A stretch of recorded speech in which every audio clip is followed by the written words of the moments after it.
Hello, everyone, and welcome back to another Planetarium show. My name is Jessica. I'm the director of the Planetarium, and with me tonight are two of our students. I will let them say hi and introduce themselves, and we'll start with Eli. Hi everyone, I'm Eli. I'm a physics and astronomy student at UMD.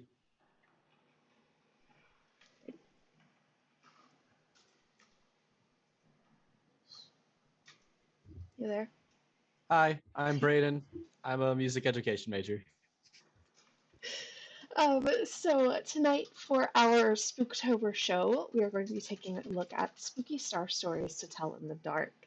So we do constellation stories every month, and so for this show, we're not looking at any particular season.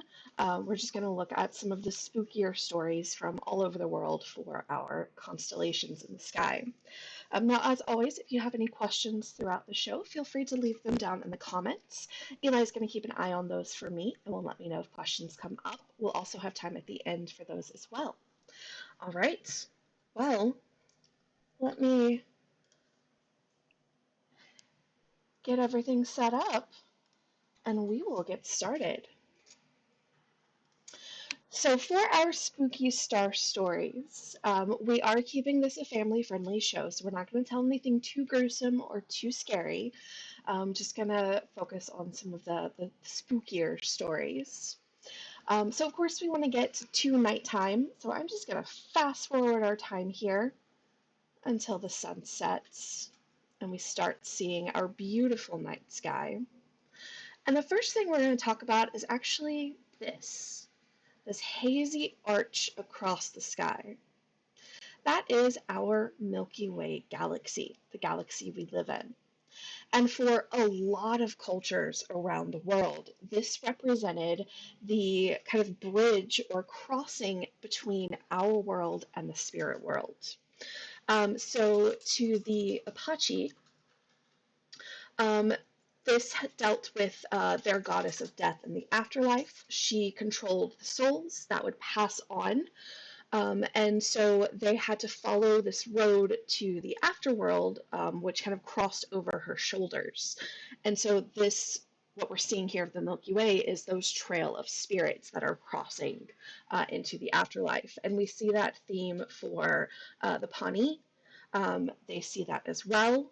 Many other indigenous tribes and Greeks, Romans, cultures all over the world, the Milky Way was kind of this pathway to the afterlife.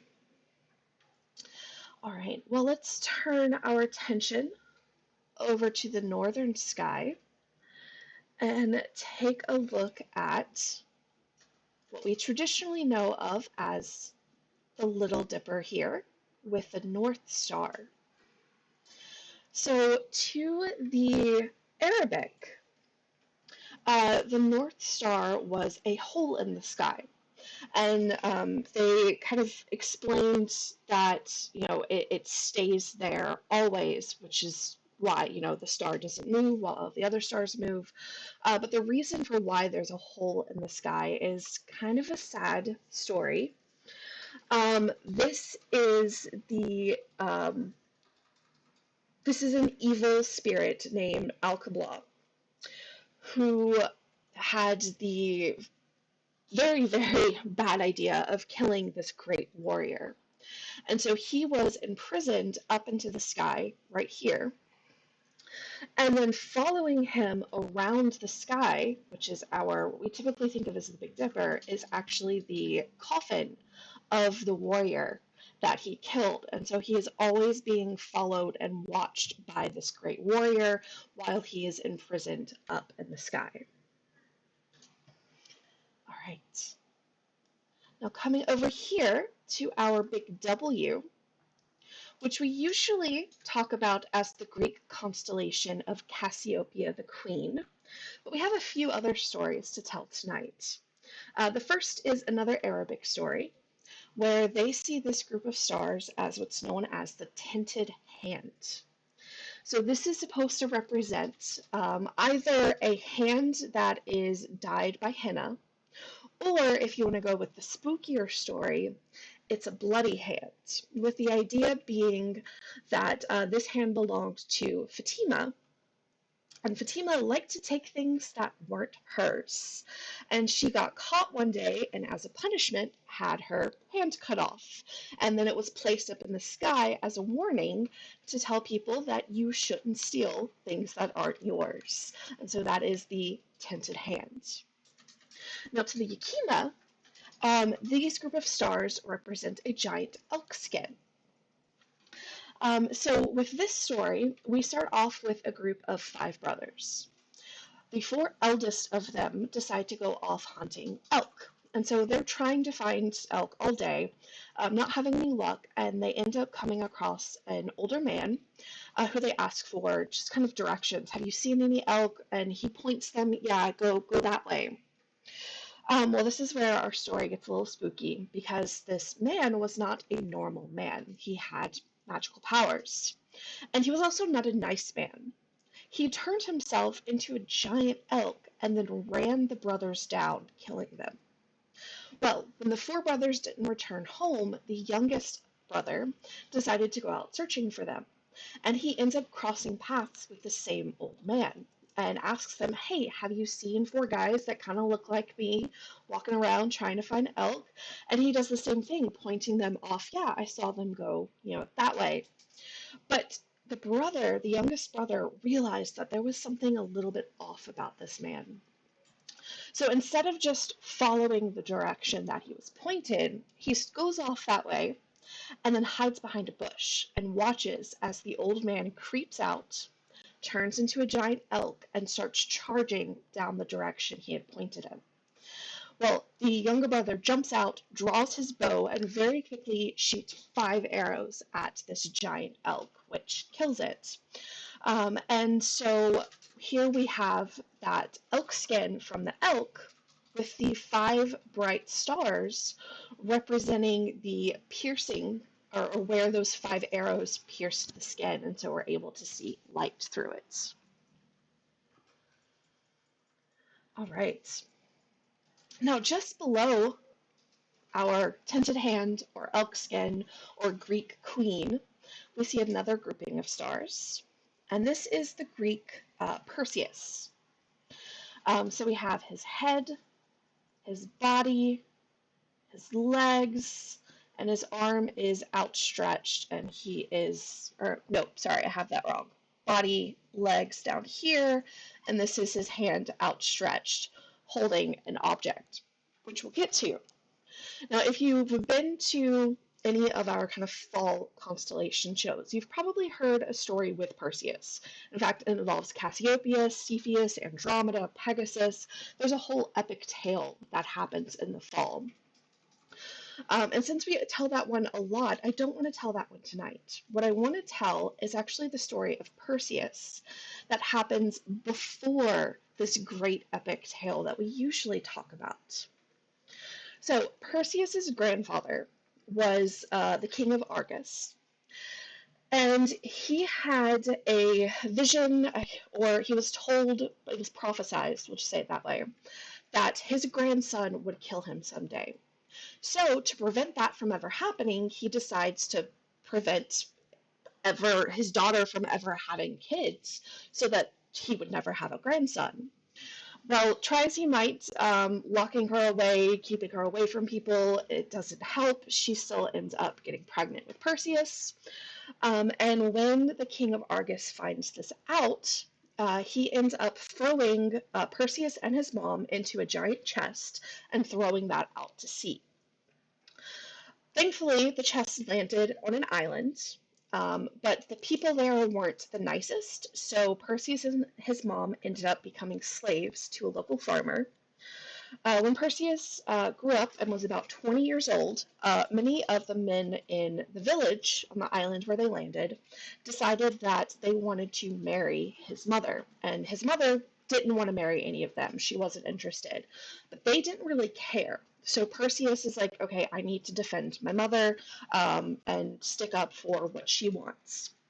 Well, what the guys end up telling her is, if you go and bring us back the head of Medusa, we will leave your mom alone. If you don't know, Medusa is not someone you really want to go against. She is, what's the word, Eli? Gorgon? Is that right? Do you Yeah, remember? Oregon. A gorgon? Yeah. So she's this giant creature. Let's see. We had bottom half of a walrus, top half of a woman, huge bird wings, live snakes for hair, and of course, to top all of that off, when you look her in the eye, you are immediately turned to stone. So this was definitely a difficult task for Perseus, but he decides he's going to do this. Well, the gods found out about what Perseus was doing, the task he was after, and took pity on him, I guess, and decided to help him out. So Athena gives Perseus her polished shield. Ares gives him his sword. Hermes gives him his helmet, which helps turn people invisible. And then he also was given Pegasus, the winged horse, in order to kind of get there and back and travel. So he flies around all over the Mediterranean looking for Medusa's island. And when he finally finds it, he goes into battle with her. And I'm not going to get into the whole epic tale of the battle, but he ends up having this brilliant idea that since his shield that Athena gave him was so polished, it was so reflective, it was like a mirror. So he held it up to Medusa, who then looked herself in the eye and turned to stone. And so then he was able to chop off her head and fly back home. Now, on that flight back home, he ends up coming across Andromeda, and you get that other full epic. But he was able to come back home, presented Medusa's head, and the guys in the village left his mother alone. And so that is kind of Perseus's claim to fame. And so that is what he's holding up here in the sky. He is holding the head of Medusa. So you can see that right here. And in fact, one of these stars, I believe it's this one, is named Algol, which is where our term for ghoul comes from. It's often nicknamed the demon star. And it blinks. And in fact, we'll talk more about that one at another show next week. All right. So let's head over to the west now. And over in the west, we can find this C in the sky. We generally call this Corona Borealis, the northern crown. That's the Greek constellation. But to the Blackfoot, this is actually part of a giant spider that's in the sky. And it's their spider god who is sitting in this giant web that stretches out this way. And so we have a huge spider sitting in her web, looking down on us, watching us, which frankly terrifies me, because I am very scared of spiders. Now this web that the Blackfoot see as the web of the spider, to the Greeks is the hero Hercules. And so you can see Hercules right here. So we have body, shoulders, arm, leg, leg. This is our hero Hercules. And Hercules, even though we kind of know him, he's this really strong guy, went on this great epic quest, ended up, defeating a whole bunch of things. A lot of people don't realize that the start to his story is not a good one. So Hercules is the son of Zeus. His mother is a mortal woman, so he's half god. Now Zeus, or Hercules' mom, is not Zeus's wife. Zeus's wife is another god named Hera. Well, Hera was really angry at Zeus for, having a kid with someone else, and Zeus tries to win her affection back by naming the kid after her. That's why in the Greek version, his name is actually Heracles, because he's named after Hera. Hercules is actually the Roman version of his name.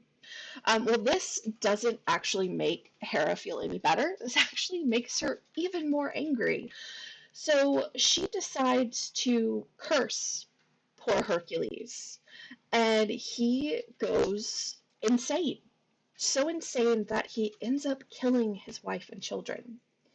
After that, he kind of comes out of the insanity only to realize what he's done. which just, sends him spiraling again. And so he ends up going to a friend of a friend who was a king, who said, look, you can be forgiven for this, but you're going to have to do a lot of work in order to make that happen. And that's where the 12 trials of Hercules came about, his 12 labors. These were the things that he had to do in order to earn that forgiveness back for killing his wife and children, and also help him win the affections of the people back, because he was seen as, a very scary guy, because he's so strong and was crazy for a while, albeit because of Hera, but that's where his 12 labors came from. And so some of these labors we'll see a little bit later. They're in another part of the sky, but one of them is actually over here, in between our two dippers. We see this nice circling, oh, nope, all the way, oh, that way, there we go. A nice circling serpent. This is Draco the Dragon. And so this is one of his labors. Here's Draco the Dragon. He had to steal the apples off of the Hesperides, which was guarded by a 100-headed dragon, which a lot of people believe is Draco. And so this is the dragon guarding the apples that Hercules had to defeat in order to gather those apples and complete one of his 12 labors. A couple of the others, again, we'll see in a little bit. All right, moving on over. For people who have watched our shows throughout the summer, you may recognize that up in the sky, we still have our summer triangle. And this tip of the summer triangle is the star Vega, which is in Lyra the harp. So we have the harp right here. Now, this is another story that we tell pretty often, the story of Lyra, who was owned by a man named Orpheus. But this is another case where we usually start halfway through Orpheus's full ordeal. So I want to tell the first half of his story tonight. So Orpheus, poor Orpheus, he was married, very, very much in love with his wife, who unfortunately dies one day, and he is so just grief-stricken that he cannot stand this, and decides that he is going to try and bring her back. Long story short, he ends up making his way down to the underworld and comes to an agreement with Hades that he can bring his wife back up, but as he's climbing back up out of the underworld, he cannot turn back to look at her, because if he does, she will be trapped down there forever and he will never have her back. And so they start climbing their way up, and he's doing a great job, and they're right at the top, almost out. And he hears his wife exclaim, like she's tripped or fallen or something, and he turns and he looks at her, and the last thing he sees is her being dragged back down to the underworld, because he did what he was not supposed to, and he ended up losing her. And then he makes his way back up, is in grief, and refuses to marry the ladies in the village, and then gets torn into pieces, which is the part of the story that we usually tell. So poor Orpheus. It's not a great story. You may notice that a lot of the Greek stories are very tragic. Now, one more I want to tell that I passed over because it's a constellation we don't normally take a look at, and that's the constellation of Ophiuchus, who I actually have to turn on the labels for, because it's not a constellation I'm super familiar with, but it's this group of stars here, and you can see that he is represented as a man that's kind of holding or battling a snake. So with Ophiuchus, he was a king who ended up leading his men into this grove that was sacred to one of the goddesses, the goddess Demeter. Well, they just decided to chop down that grove of trees, which really, really angered the goddess Demeter. So, to get back at the king, she cursed him with a hunger that would never be satisfied. So, no matter how much he ate, he would never feel full. No matter how much he drank, he would never feel satiated. He would always feel thirsty. And this plagued him. He ate constantly, so much to the point that he lost all of his friends because he was never able to actually spend time with anyone because he was always constantly eating. He ended up running out of money because he was buying so much food to try and satiate himself, and ended up losing his family because he sold them into slavery so that he could get more money to buy more food. Now, on top of that, Demeter wasn't done with him. She decided to also send a giant snake to constantly torment him as well, and then placed him up in the sky where he would have to live there forever, constantly hungry, constantly thirsty, never being satisfied, and being plagued by this giant snake. So that is poor Ophiuchus up in the sky. Definitely not having a good time. All right. So what we're going to do now is turn over to the east and go a bit later into the night, because more of the stars and constellations that we want to talk about are up much later, and so we're going to start looking at some winter stars.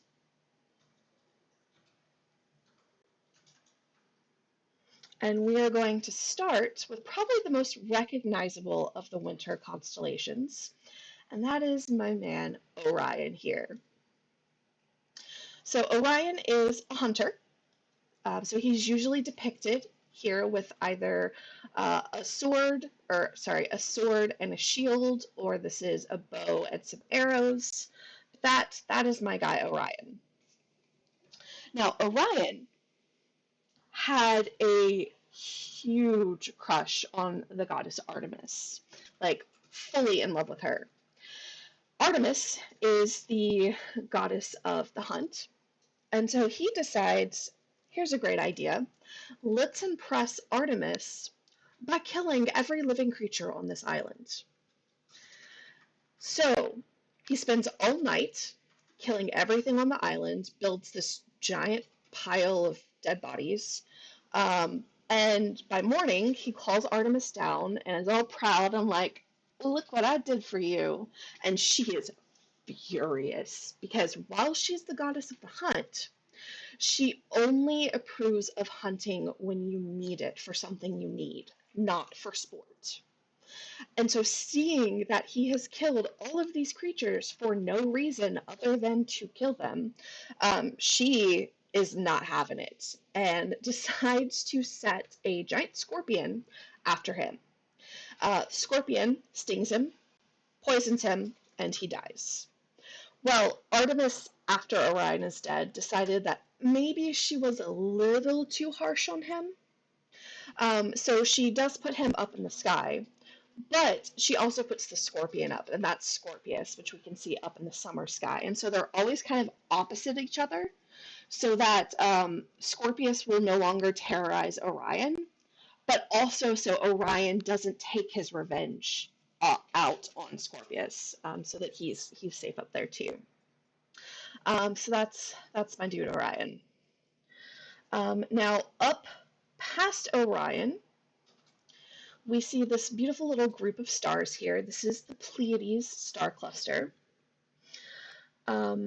which has quite a few stories around the world. And I've got, let's see, two that I want to tell you. The first is the story of the Grizzly sisters and the Deer sisters. So the Grizzly sisters and the Deer sisters were the best of friends. They always played together every day, until one day when Grizzly Mother ate Deer Mother. because, nature. Well, the deer sisters rightfully become absolutely terrified of the grizzly sisters. And so they lure them into a cave where they then trap them in that cave. And so these stars represent the grizzly sisters that are now trapped in the cave as the deer sisters continue to frolic around in the open field. The other story I want to tell you is from a Lithuanian folktale that sees this constellation as a sieve that is stolen by the devil from the thunder god to create rain and thunder and storms, which is just kind of an interesting one. All right, back down here, down below Orion, we have two dogs, Canis Major and Canis Minor. Let me turn those pictures back on. And so we have Canis Major, the big dog, and Canis Minor, the little dog. I absolutely love this constellation art because in between them is Monosaurus, or however you say it, which is the unicorn. And with this art, it looks like the little dog is riding the unicorn into battle, and I love it. That's not really spooky, that's cute. But let's get back to the spooky with the two dogs. So these two dogs and these two sets of stars, actually, or two sets of stars, show up quite a bit in many different cultures, and they're usually either dogs or guards to the afterlife, because running right in between them is the Milky Way, which, as we know, is seen by a lot of cultures as kind of the road to the afterlife.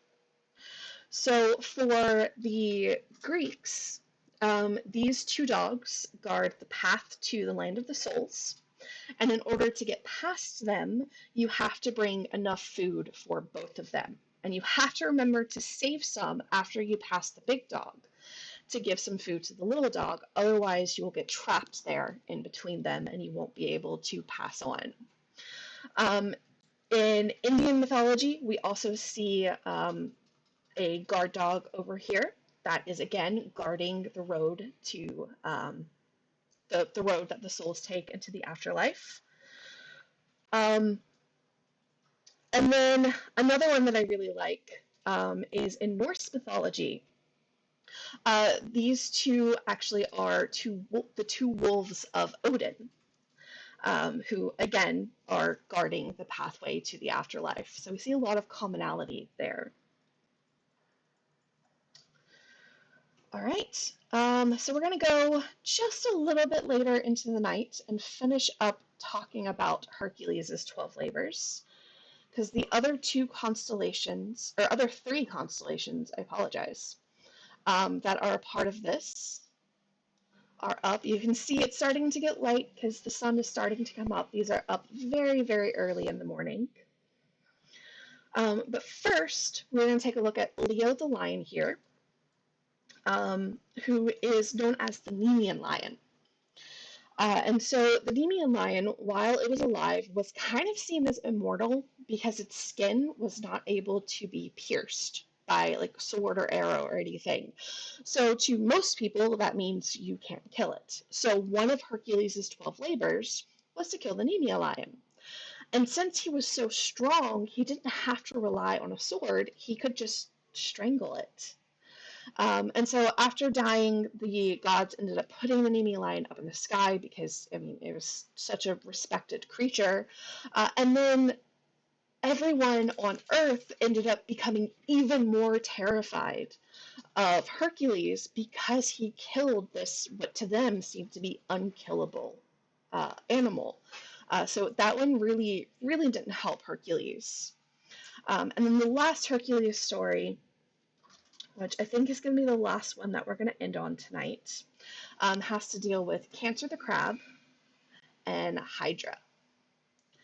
So one of the other labors of Hercules was to kill the Hydra, which is no easy task because the Hydra was this magical serpent that when you cut off its head, it grows 2 more. And each time you cut off a head, it grows even more. So it seems to be pretty unkillable. because it just constantly regenerates and multiplies. On top of that, Hera wanted to really make sure that Hercules wasn't going to win this battle.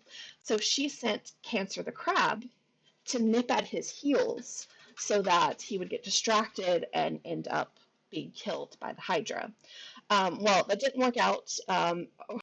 Hercules ended up just stepping on Cancer and killing him. So Hera put him up in the sky as a thank you for trying. And then he did end up succeeding, killing the Hydra, who again was put up in the sky because it was such a great creature. Yeah.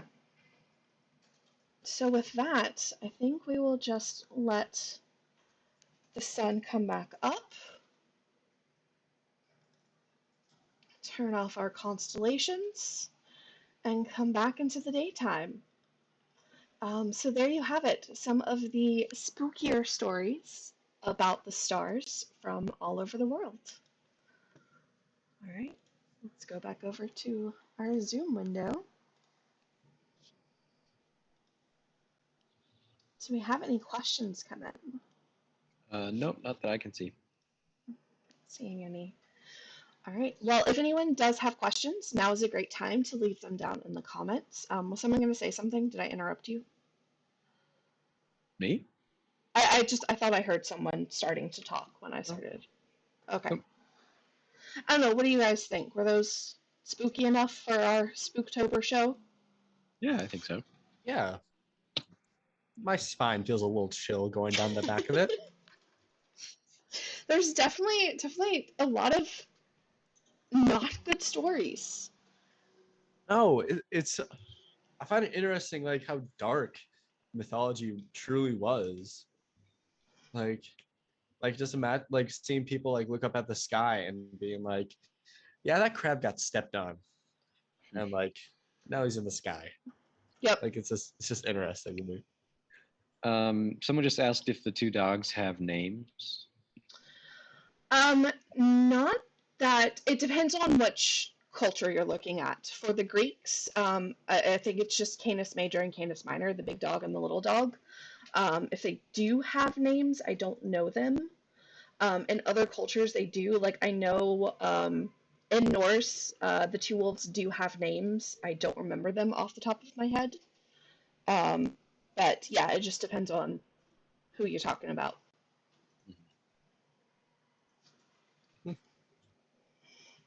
I have to say, I think the most tragic, and we were talking about this before the show started, is poor Orpheus. Yeah. I mean, Poor Orpheus. so close to having So his wife close. back. I know. And you gotta imagine that was just like a gut reaction, right? You hear her exclaim, want to check to make sure everything's okay, and then just gone. And then on top of that, gets killed by a mob of ladies. Yeah, you can't blame the guy for not wanting to get married after that whole ordeal. But like you're like, it's like the love of your life just died because of your got locked in essentially like the down place because of your own action. Like, and you could have 100% saved her, but you didn't because of your own action. Yep. That sucks. Really badly. So I guess we kind of just answered that question, and we just got a question asking who tore Orpheus apart. It was a mob of ladies, the ladies who wanted to marry Orpheus, and when he turned them all down, they got very upset with him and decided the best course of action would be to tear him apart. I don't know.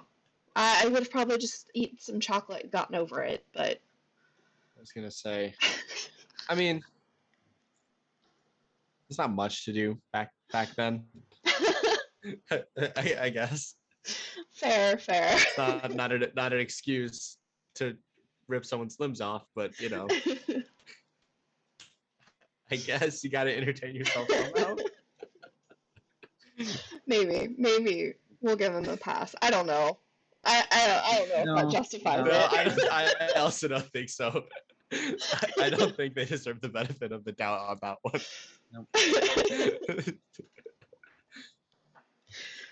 All right. So, all right. So we just got another question. Would you want to give some constellations more modern names? Ooh, so that's a really good question. So a lot of the kind of standard constellations, the ones that most people know, are the 88 constellations that were set by the International Astronomical Union back in 1926, I think, where they basically broke the sky into 88 sections so that they could create a map of the night sky. That way all astronomers would have kind of a common map to use, very much like we split the country into states. It was the same idea. And so 48 of those 88 were old constellations that had been passed down from older cultures. But 40 of them are brand new. And they include things like a telescope, a triangle. I believe I want to say there's a compass or an abacus or something. So there are some more kind of modern, and these typically though cover more of the southern hemisphere, because the cultures that influenced us were northern hemisphere cultures. So when they were setting these, they didn't really know a lot of southern cultures and constellations of southern cultures, so they just made up a bunch of things for the southern hemisphere. But it also goes to show that there's really no right or wrong when it comes to seeing pictures in the stars. I mean, just because this is the quote unquote official map that astronomers use doesn't mean those are the correct or the only ones. In fact, you can go out and see whatever shapes and tell whatever stories you want with the stars. That was a good question, though. All right. Well, we'll give it another minute or two to see if anything else, any other questions come through. In the meantime, let me tell you what's coming up over the next week. So we actually are not going to have a show on Saturday. And I will say that is kind of for slightly selfish reasons. It is my wedding anniversary, and I'm not going to work that night. So we are not going to have a show, but we are going to share some cool resources because Saturday is International Observe the Moon Night. And there are going to be lots of telescope streams from observatories around the world looking at the moon. And so we'll share those resources with you on Saturday. And then next Wednesday is the first of our 2 Harry Potter shows this month. The one next week is The Magical World of Astronomy, which is going to take a look at the kind of astronomical influences on the characters in Harry Potter. And then next Saturday is Monsters in the Sky, taking a look at some kind of ghoulish creatures that are looking in our universe. And of course, all of this is leading up to our Halloween event happening on October 30th. Which is our drive-through event where we're handing out goodie bags of activities and candy, and we're going to have demos that you can watch from your car. We're going to drop pumpkins off the roof. It's going to be a real good time. So if you're in the area, definitely come out and see us on the 30th from 3 to 5. We're all very excited for this. All right. Oh, thank you, Pamela. All right, well, I think that'll about wrap it up. Thank you, everyone, for joining us. We hope you enjoyed this Spooky Star Show. Definitely check us out for the rest of our Spooktober shows. You can find all of those events up in the events tab of our Facebook page. And yeah, have a wonderful rest of your night, and we'll see everyone next time. Bye.